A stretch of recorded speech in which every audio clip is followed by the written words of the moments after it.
نشر نوبتی برنامه اطلاعاتی پیغام منظور شماست. در مجلس هفته‌واری نظارتی نزد رئیس شهر پنجکن یک قطار مسائل مهم مورد تحلیل و بررسی قرار گرفت. صبح 28 ایولی سال 2025 مجلس نوبتی نظارتی نزد رئیس شهر پنجکن برگزار گردید. در آغاز مجلس نظارتی رئیس شهر توجه حاضرین را پیش از همه به اجرای قانونی رئیس شهر پنجکن درباره آمادگی و در سطح بلند تشکیلی و سیاسی انجام دادن دعوت تیرماهی جوانان به صف قوه‌های مسلح کشور معلومات داد. وابسته به قرار رئیس شهر، معاون رئیس شهر مراد شکرزاده گزارش علاوگی ارائه کرد و نقشه وظیفه ها را برای شخصان مسئول مشخص و معین نمود. در مجلس نظارتی نزد رئیس شهر یکی از مسئله های مبرم این سری وقت انجام دادن کشتی تکراری از جمله کشتی کارتوشکا بود. رئیس شهر عبدالخالق خالقزاده از رئیسان جماعت‌های دیهات، ریاست کشاورزی شهر پنجکن و مسئولین ساحه کشاورزی قاطعانه طلب کرد که باید در قلمرو شهر پنجکن کشتی تکراری از جمله کشتی کارتوشکا مطابق نقشه تصدیق شده تا دهه اول ماه آگوست پورا با انجام رسانیده شود، زیرا هدف اساسی ما اجرای دستور سپارش‌های پیشوای ملت پرزیدنت جمهوری تاجیکستان محترم امام علی رحمان که در جریان سفری کاری سنه 11 ایولی سال روان به شهر پنجکن معین کرده بودند و همزمان آن وظیفه گذاری هایی که از طرف رئیس ولایت سوخت رجب احمدزاده برای شهر پنجکن پیشنهاد شده است سری وقت تامین نمودن می باشد. در مجلس هفته‌واری نظارتی مسئله تهیه و آماده نمودن برنامه نوبتی رشد اقتصادی و اجتماعی شهر پنجکن برای سالهای 2026 و 2030 مورد تحلیل و بررسی قرار گرفت. رئیس شهر عبدالخالق خالقزاده به راهبران مسئول از جمله کارمندان مسئول دستگاه رئیس شهر، معاونان ساحوی و همه آنهایی که به رشد اقتصادی و اجتماعی شهر پنجکن مسئول می باشند دستور داد که برنامه مذکور باید در زمینه نقشه ها، دورنما و امکانات های امروزه شهر پنجکن برای رشد اقتصادی و اجتماعی تهیه و تصدیق گردد و تمام سالهای 2026-2030 در زمینه این برنامه باید دیار باستانی ما باز هم آباد و زیبا و با موفقیت‌های کلان نائل گردد. در مجلس هفته‌واری نظارتی مسئله آمادگی به 35مین سالگرد استقلال دولتی جمهوری تاجیکستان، رفت کارهای آبادانی و سازندگی، بنیاد انشاءات جشنی در جماعت‌های دیهاتی یاری، فراب، ماغیان، وارو، رودکی و دیگر جماعت‌های شهر مورد بررسی قرار گرفت. نمایندگان وکالتدار مقامات اجرایی محلی حاکمیت دولتی شهر پنجکن که به این جماعت‌ها وابسته بودند پیرامون رفت کارهای آبادانی و سازندگی و انشاءات جشنی گزارش داده، همزمان از طرف رئیس شهر عبدالخالق خالقزاده با آنها جهت سرعت کارهای ساختمان و وصلی، استفاده مصالح محلی، رعایت طلبات معماری و شهرسازی و سری وقت مورد استفاده قرار دادن انشاءات جشنی دستور سپارش‌های مشخص داده شد. در مجلس هفته‌واری نظارتی گزارش مدیر شعبه عمومی دستگاه رئیس شهر خیرنسا فتح‌الله‌زاده پیرامون اجرای قانون جمهوری تاجیکستان درباره مراجعت شخصان حقوقی و واقعی نیز بررسی گردید. رئیس شهر حاضرین و از جمله شعبه‌های مربوطه دستگاه رئیس شهر، مقامات اجرایی محلی حاکمیت دولتی، کارخانه و تشکیلات‌ها را وظیفه‌دار کرد که باید طلبات قانونی جمهوری تاجیکستان درباره مراجعت شخصان واقعی و حقوقی سر وقت مورد عمل قرار گیرد. در مجلس هفته‌واری نظارتی دیگر مسائل شهر و شهرداری و نقشه ها برای هفته نو تحلیل و بررسی گردید و مسئولین وظیفه های مشخص گرفتند.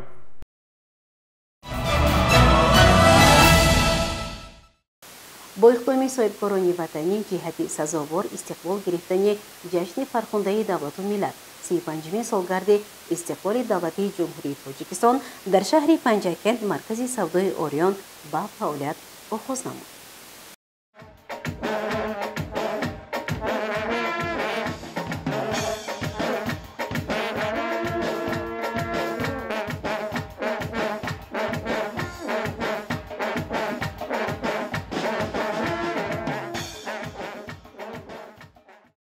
در مرکز شهری پنجکند باز یک مرکز نوی سودا و خدمت رسانی اوریون افتتاح یافت که با مزاجان خود نمودهای گوناگون محصولات خوراکواری، مالهای روزگار و محصولات آرایشی و سلامتی را پیشنهاد می‌کند. السلام علیکم همجاران عزیز، حاضرین ارجمند. امروز با شرافت استقلالیت دولتی جمهوری تاجیکستان با شکرگزاری از صلح و ثبات کشور بهشت آسایمان در مرکز شهر پنجکند باستانی با دستگیری مقامات اجرایی محلی حاکمیت دولتی شهر پنجکند و اقدام صاحبکاران وطنی مرکز سودای اوریون افتتاح می‌گردد. حضور همه شما را به گشاده شوی مرکز سودای اوریون خوش آمدید می‌گوییم. در دایره کارهای آبادانی و بنیادکاری و سازندگی بخشیده به جشن فرخنده دولت و ملت 35مین سالگرد استقلال دولتی جمهوری تاجیکستان در شهر پنجکند مرکز سودا و خدمترسانی اوریون مورد استفاده قرار گرفت. در مراسم با استفاده دادن آن رئیس شهر پنجکند عبدالخالق خالقزاده شرکت ورزید. با بریدن لنته رمزی مرکز سودا و خدمترسانی اوریون رسما افتتاح یافت. اطلاع داده شد که مرکز سودا و خدمترسانی از جانب صاحبکاران محلی عزیز مرادوف صادقجان، عزیز مرادوف سیاد و بابایف ناصرجان بنیاد یافت که برابر با استفاده دادن انشاءات مذکور 20 نفر ساکنان محلی در دوبست با کاری دائمی و معاش خوب تأمین گردیدند که اکثر آنها بانوان می باشند. من عزیز مرادوف سیاد با همراهی برادران بابایف ناصرجان و عزیز مرادوف صادقجان سوپرمارکت اوریون را امروز به استفاده دادیم. در این سوپرمارکت زیاده از 20 نفر کارمندان با معاش خوب و خوراک نصف روزی تأمین شدند. در آینده در نقشه داریم که سوپرمارکت اوریون را 3 سوپرمارکت و یکی از بهترین سوپرمارکت های جمهوری تاجیکستان معرفی نماییم. در مرکز سودا مال و محصولات نیازی اولیه پیشنهاد می شود که هم از استحصال کنندگان محلی و هم از مال و محصولات خارجی دسترس می گردد. از جمله برای میزاجان نقطه های مخصوص ارمغان، نان، محصولات گوشتی، پنیر و حسیب، قنادی، عطریات، میوه و سبزیجات، غذای کودکانه، میوه های خشک تشکیل کرده شده است که مردم می توانند با نرخ دسترس و صفت خوب خریداری نمایند. در سوپرمارکت اوریون تمام نمودی محصولات خوراکواری، آذوقه‌واری با نرخ دسترس برای میزاجان پیشکش می‌نماییم. ما به صفت و نرخ محصولاتمان کفالت می‌دهیم. گفته شد که مرکز سودا همه‌روزه به طور شبانه روزی با میزاجان محصولات با صفت را با نرخ دسترس پیشنهاد می‌نماید. رئیس شهر پنجکند عبدالخالق خالقزاده افتتاح مرکز نوی سودا را تحفه ارزنده در عرفه جشن استقلال دولتی جمهوری تاجیکستان ارزیابی کرده قید نمود که هدف از بنیاد انشاءات گوناگون اجتماعی فراهم آوردن شرایط ارزنده زندگانی به هر یک فردی جامعه می باشد و برای جلب بیشتری میزاجان و زیاد نمودن نقطه نوی خدمت رسانی توصیه ها داد. گزارش موینسا تمولایوه و شاه حسین صالحوف. ادامه برنامه اطلاعاتی پیغام. سفرهای کاری رئیس شهر پنجکент عبدالخالق خالقزاده در جماعت‌های دهاتی موخیان، وارو و رودکی ادامه یافت. متوجه باشید به گزارش‌های دیگری برنامه. با دستگیری مقامات اجرایی محلی حاکمیت دولتی شهری پنجکent، جلب صاحبکاران و ساکنان خیرخواه بخشیده به 35مین سالگرد استقلال دولتی جمهوری تاجیکستان در جماعت دهاتی موخیان کارهای سازندگی و آبادانی سبز و خرمگردانی با مرام ادامه دارد. ضمن سفر کاری به این جماعت، رئیس شهر پنجکent عبدالخالق خالقزاده از رفت سطح و صفت کارهای ساختمانی و تعمیر انشاءاتها، منفرش کنی راه، ساحل مستحکم کنی و دیگر اقدام‌های سازنده شناس شد. به رئیس شهر اطلاع داده شد که در دایره 35 سالگی استقلال دولتی در جماعت دهاتی موخیان یک قطار کارهای آبادانی به انجام رسانیده شده. تا امروز 25 کیلومتر راههای بین دهه‌ها منفرش کرده شده. حالا کشیدن خط آبی پلیزی به مسافه 8 کیلومتر ادامه دارد. همزمان با اقدام صاحبکاران محلی، نفرانی که در آبادی دیار سهمگذار هستند، زیاد از 1 کیلومتر راه محلی ده منفرش کرده می شود. پس از آبادی راه مردم با آب تامین گردیده، رانندگان از راههای آباد خرسند شدند. ساکنان و حتی پیرانی روزگار دیده اقدام صاحبکاران را دستگیری نموده، مبلغی برای سفر حج جمع آورده خود را برای آبادی ده صرف نمودند. علاوه کرده شد که با این آنها قناعتمند نبوده روزهای نزدیک باز دیگر صاحبکاران نیز تصمیم گرفتند که با تعمیر راه و بنیاد انشاءات خدمترسانی معیشی سهم خود را در آبادانی جماعت گذارند. ضمن بازدید رئیس شهر پنجکent عبدالخالق خالقزاده برای چنین اقدام نیک و صمیمی باشندگان اظهار سپاس نموده، مردم را به آبادکاری و وطندوستی و تربیت نمونوی فرزندان هدایت نمود. سالمی جامعه این سالمی دولت و ملت است. حکومت جمهوری تاجیکستان و مقامات محلی ساحه تندرستی را همیشه در جای اول قرار می‌دهد. این است که با دستگیری مقامات اجرایی محلی حاکمیت دولتی شهر، صاحبکاران و شخصان سخاوت پیشه در دهه آبی باریک جماعت دهاتی موخیان بنگاه نوی سلامتی بنیاد کرده می شود. در نظر است که با مورد استفاده قرار گرفتن این بنگاه موثر، سطح و صفت خدمترسانی طبی به اهالی بهتر گشته، انشاءات طبی با تجهیزات نوترین صحوی تامین خواهد شد و مردم راه دور را طی نکرده در اینجا نیز می توانند طبابت گیرند. در همین جا نیز نقشه بنیاد نمودن کودکستان به نظر گرفته شد. برای رئیس جماعت و مسئولان جهت تیزتر به کارهای ساختمانی این انشاءات مهمی ساحه معارف دستور سپارش داده شد. تشکیل گرمخانه‌ها یکی از اصولهای خوب و سردرآمد به حساب می رود. کشاورزان می گویند که حاصل محصولات گرمخانه نظر به زمین‌های کورمی آبی بیشتر است، زیرا گرمخانه در موسمی که محصولات را آماده می سازد در آن ایام نه همه امکان استحصال آن را دارد.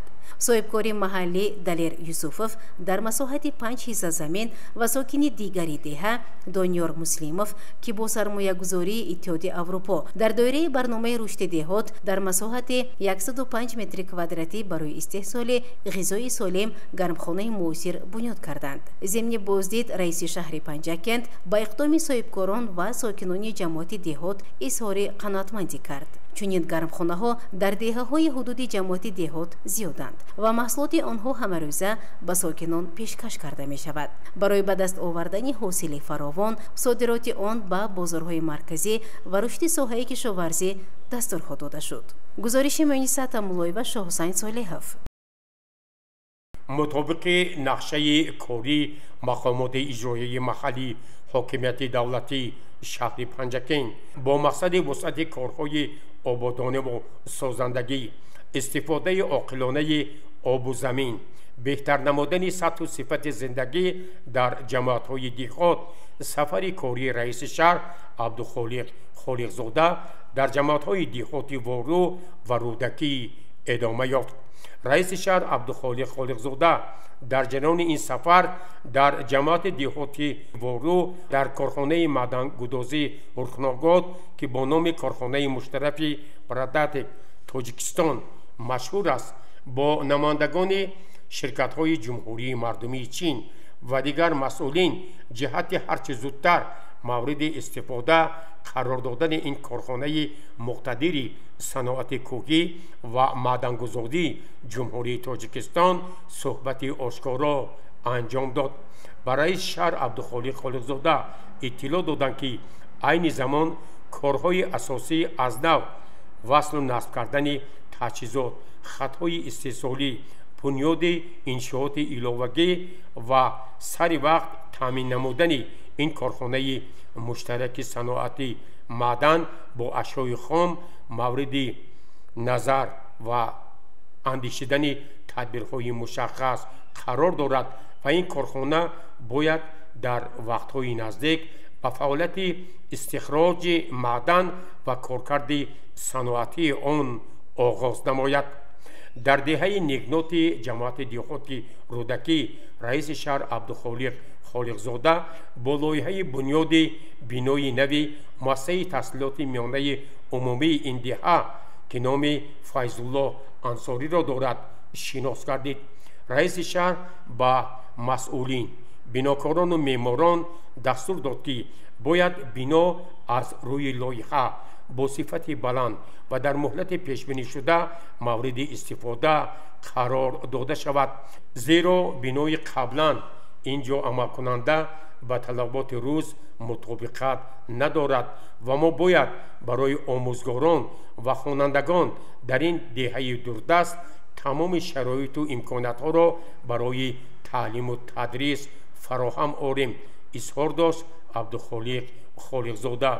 همینطور رئیس شهر در جماعت‌های دیهاتی وارو و رودکی با مردم، راهبران مسئول ملاقات و صحبت‌های آشکارا انجام داد.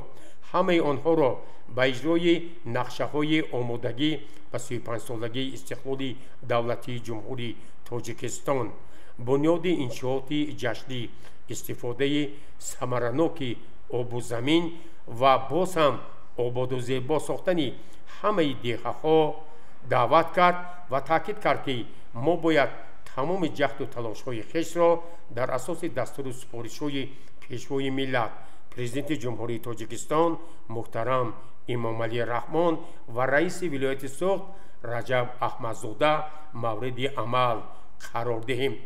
گزارش عباس همراساده و شاه حسین صالحов.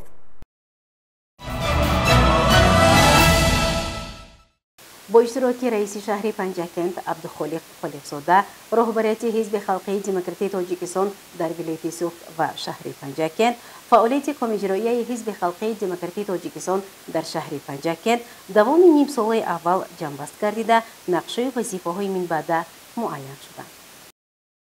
در تالار کمیته اجرایی حزب خلقی دموکراتی تاجیکستان در شهر پنجکند جنبستی فعالیت کمیته اجرایی حزب خلقی دموکراتی تاجیکستان در نیم ساله سال اول 2025 دایر گردید.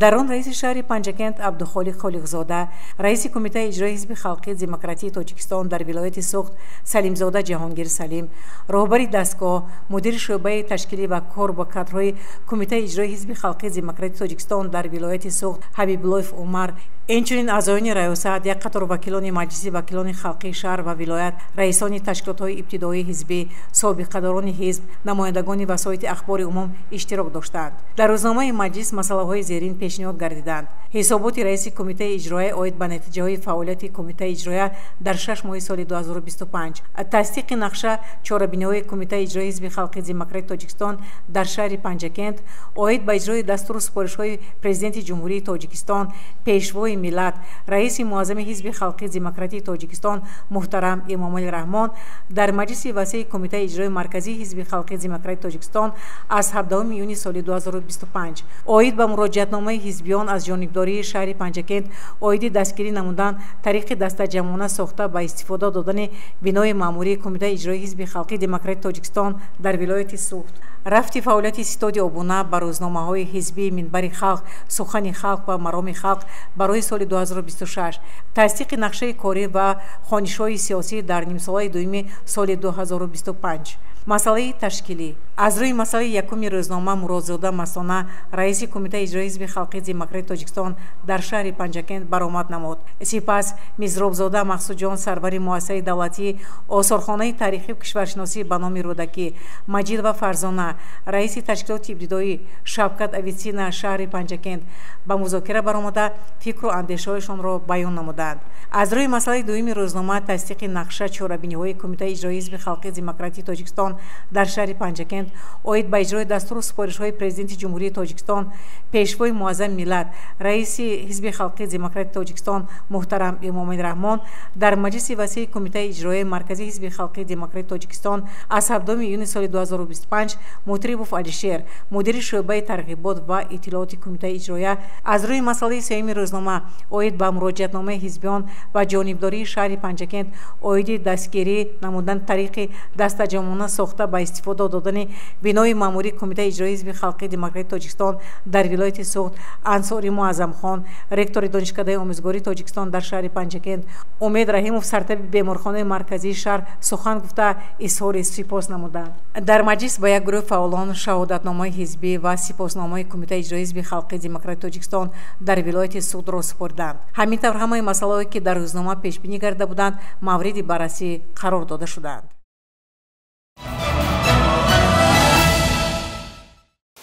роҳбарият ва кормандони ширкати Садо ва Симо дар шаҳри Панҷакент ба рӯзноманигори ширкат Мартаба Раҳмонова бинобар вафоти модаркалонаш ҳамдардӣ ва тасаллият баён менамоянд. бинандагони азизу арҷманд, дар ҳаминҷо барномаи пилотии пайғом ба поён мерасад.